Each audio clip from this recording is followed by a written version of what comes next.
start the shed. Huh? You can start the shed.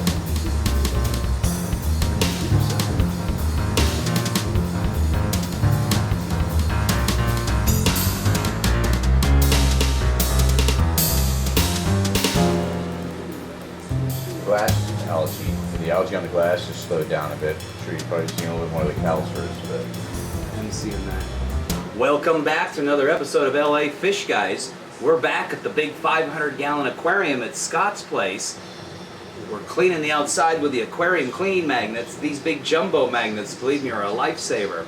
So, we have a man cave.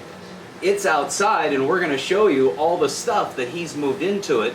We also have that quarantine tank set up, and it's just about through the service. So, give me a moment here to get the tank cleaned, and we'll show you what it's all happening.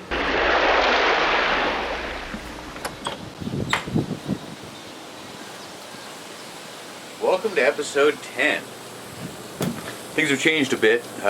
Originally I had my water change and freshwater holding tank set up in a Rubbermaid shed outside, and I came to the conclusion that I really needed more water storage. I travel a lot, so having extra storage is a good thing, and with a big tank you may want to do large water changes, and 55 gallons wouldn't necessarily be enough salt water holding capacity at any given time. So I happen to have acquired a couple 100-gallon drums. It worked out real well. Home Depot was gracious and gave me a no interest, no payments for a long time deal, and I managed to get a inexpensive shed with not too many frills, but it met the needs that I had. I moved some equipment outside, and most importantly I gained storage space because I really ended up having fish stuff cluttered all over the floor, which wasn't making other people in the house happy at all. So moved all my stuff outside. Got my RODI set up in here now. Previously was in the closet. That gave me a little bit of space. We have our little dosing pump here. This is doing our top offs. I have a little solenoid attached to it so that when this is off, the solenoid automatically closes. We've got our power outlet here. This little neat garage door opener button, I push that and it activates our mixing pump. For me, I think it's nice having that little button there so that I can do that when I'm mixing up salt water. I don't have to go in and activate a pump on a controller. I hold a button here and it turns the pump on for an hour. Oh, they're gonna give you hell for that one. You know, creature comforts are a good thing to have. There you go. All you doubters out there, I was in Vegas at a trade show for 8 days and I was able to log on from my iPhone or from my laptop and know exactly what was going on. And if I needed to get a hold of somebody, which I had to at one point, I was able to trigger an alarm in there to wake people up. It was pretty cool. So, creature comforts are a good thing, and I like what I've done so far with the electronics. For me, it's been a good benefit, and I think my tank is doing much better as a result. Which, by the way, this episode, episode 10, we're shooting a month after the shooting from episode 9. So there's a pretty big lapse in time between episodes, which is something you don't necessarily get the feel of back there in YouTube land. Now, let me show you what's going on inside the house. In the last episode, you got a glimpse of the quarantine tank I acquired. It was kind of in shambles, but a little bit of elbow grease and stuff kind of renewed its life. 70-gallon tank. It's been up and running for about a month now, maybe a little over a month. We're about done with our cycle. Just got 4 little chromuses in there. I started with 6, we're down to 4, and they seem to be fat and happy and eating well. Filtration, all up and running. I did change the skimmer.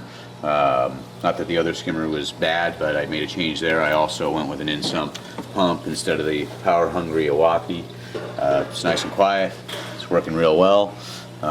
Next will be to treat it, and any new additions that don't come from Jim will wind up in this tank. And the reason they don't come from Jim and wind up in this tank is he does his quarantine, and at least he satisfies my compulsive nature. So, as I said, it's been about a month since the last episode. Been minor changes along the way, clearing stuff out of the closet. Water change system, it's been up for a little over a month, maybe a month and a half or so. We'll get into that right now. First off, as you can see over here, just to confuse you, we've removed the RODI. It's now outside in the shed. Got a little space here for some of my essentials and some of my nonsense. Over here, we have our water change system. This is the main controller here. It's called a liter meter. It allows us to control exactly how much water we take out a day. Right now I have it programmed to add and remove 3.57 gallons a day, which adds up to about 25 gallons a week. And it controls it. We have another pump here that puts water back in. It's plugged into this thing. You calibrate them to 500 milliliters, and essentially you have control over whatever you're doing, including dosing if you want to dose with those. And we'll get to that in another episode. So we have our water change system here. We've got more space, fish food, all that other good stuff, and made it a little bit easier to deal with the closet. Beyond that, there hasn't been an awful lot of other changes. We've maintained the status quo. Water change system is performed flawlessly.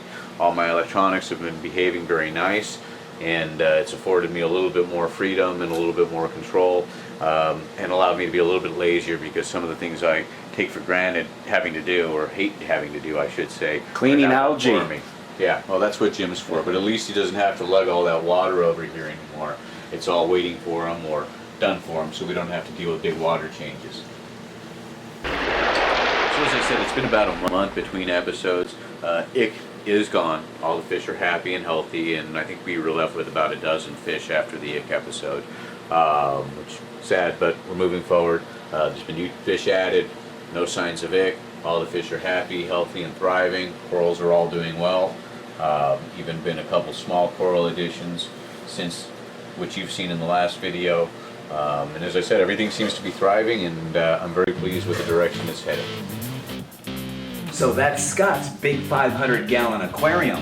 Be sure to come on back for the continuing saga as we talk about using lanthanum to try to decrease the phosphate, increasing the magnesium levels to try to deal with some undesirable algae, and who knows what else we get into. But keep moving forward.